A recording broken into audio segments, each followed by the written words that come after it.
இங்கே ஒரு திகிலூட்டும் பேய் கதையை பகிர்கிறேன். அரண்மனை சீக்ரெட்.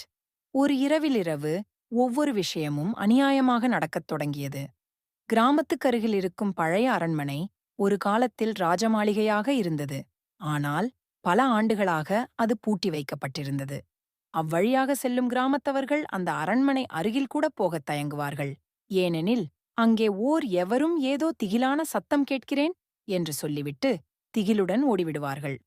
ஒருநாள் புதிதாக கல்லூரியில் சேர்ந்த 4 நண்பர்கள் கீதா, அருண், குமார் மற்றும் சுனில் தங்கள் தைரியத்தை சோதிக்க வேண்டும் என்று முடிவெடுத்து அந்த அரண்மனைக்கு செல்ல முடிவெடுத்தனர். அந்த அரண்மனைக்கு அடியெடுத்து வைத்தவுடன் மழை பெய்தது, மின்னல் அடித்தது. மெல்ல மெல்ல அந்த அரண்மனை கதவு திறந்தது. அவர்கள் உள்ளே சென்று விசாரிக்க, சுவர்களில் பழைய ஓவியங்கள், கருப்புக் கரை படிந்த நாற்காலிகள் மற்றும் நிறைய கொத்தனார் விளக்குகள் இருந்தன. அருகிலேயே ஒரு பெரிய பீங்கான் பாத்திரம் விழுந்து உடைந்தது. ஒவ்வொருவரும் பயமடைந்தாலும் தைரியமாக கதையை தேடத் தொடங்கினார்கள். ஒரு அறையில் பழைய ஒரு புது புத்தகம் கிடந்தது. அதில் ஒரு குடும்பம் ஒரு சாபத்தால் மரித்திருப்பதாக எழுதியிருந்தது. அப்பகுதியில் பச்சை பச்சை வெளிச்சம் மின்ன, ஒரு பெண் வேதனையான சத்தத்துடன், "என் சாபத்தை விடுவிக்குங்கள்" என்று அழைத்தாள். அதற்குப் பிறகு நடந்த நிகழ்வுகள் 4 மறக்க முடியாதவையாகிவிட்டன. அந்த பச்சை வெளிச்சம் மின்னியவுடன் 4 பதட்டத்துடன் திரும்பிப் பார்த்தார்கள். மெல்ல அந்த வெளிச்சத்திலிருந்து ஒரு பெண்முருகியின் உருவம் தோன்றியது. அவளின் கண்கள் சிவப்பாக ஜொலிக்க, அவள் கையில் ஒரு வெட்டி வாளை பிடித்திருந்தாள். "நீங்கள் இங்கே என்ன செய்ய வந்திருக்கிறீர்கள்?" என உரக்க கத்தினாள். கீதா தைரியமாக முன்னுக்கு சென்று, "நாங்கள் யாரையும் காயப்படுத்த வந்ததில்லை. இங்குள்ள ரகசியங்களை மட்டும் அறியவே வந்தோம்" என்று சொன்னாள். அவள் சிரித்தவாறு, "இங்கு வந்த அனைவரும் உயிரோடு வெளியே செல்வதில்லை" என்றாள். அவளது குரல் சுவர்களை அதிரச் செய்தது. ஒவ்வொரு நிமிஷமும் அவளின் உருவம் நெருங்கி வந்தபோது நண்பர்கள் அனைவரும் வேகமாக பின்தங்கத் தொடங்கினார்கள். அவர்கள் ஓடிக்கொண்டிருக்கும்போது அரண்மனையின் கதவுகள் தானாகவே அடைதல் தொடங்கின.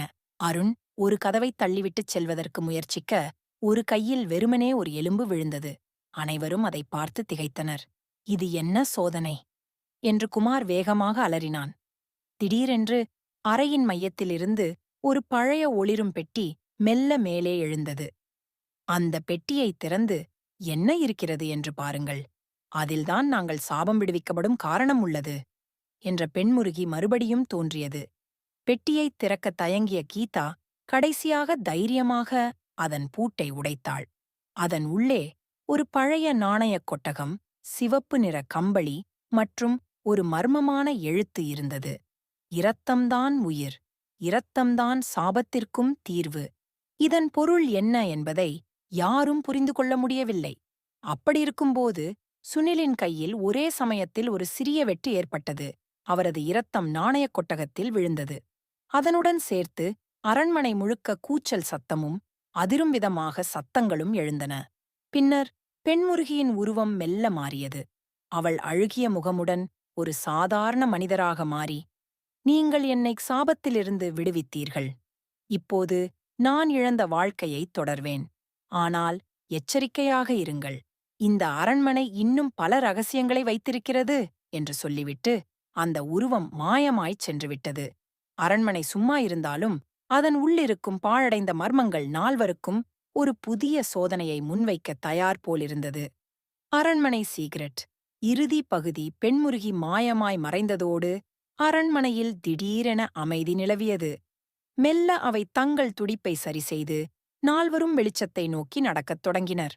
ஆனால் அவர்கள் அறையை விட்டு வெளியேற முயன்றபோது திடீரென கதவுகள் அடைப்பு ஏற்பட்டு மிதமாக காற்று சுழன்று ஆரம்பித்தது. அருண், "இது முடிந்துவிட்டதா? இல்லை, இன்னும் ஏதோ இருக்கிறதா?" என்று பதட்டத்துடன் கேட்டான். கீதா சுவற்றின் மீது பார்வையை செலுத்தினாள். ஒரு குறிப்பிட்ட ஓவியத்தில் உள்ள மனித உருவங்கள் மெல்ல நகர்ந்து தங்கள் கைகளால் 4 குறிக்கத் தொடங்கின. அந்த காட்சியை பார்த்தவுடன் அவர்கள் நடுங்கினார்கள். கதையின் உண்மையான ரகசியம், சுவர்களின் ஓவியங்களில் எழுந்திருக்கும் மனிதர்கள் உண்மையில் அந்த அரண்மனையில் சாபத்தால் மாயமான ராஜகுடும்பத்தினர் என்பதும், அவர்களே இப்போது அரண்மனையின் அடியாள்களாக மாறிவிட்டார்கள் என்பதும் தெரிந்தது.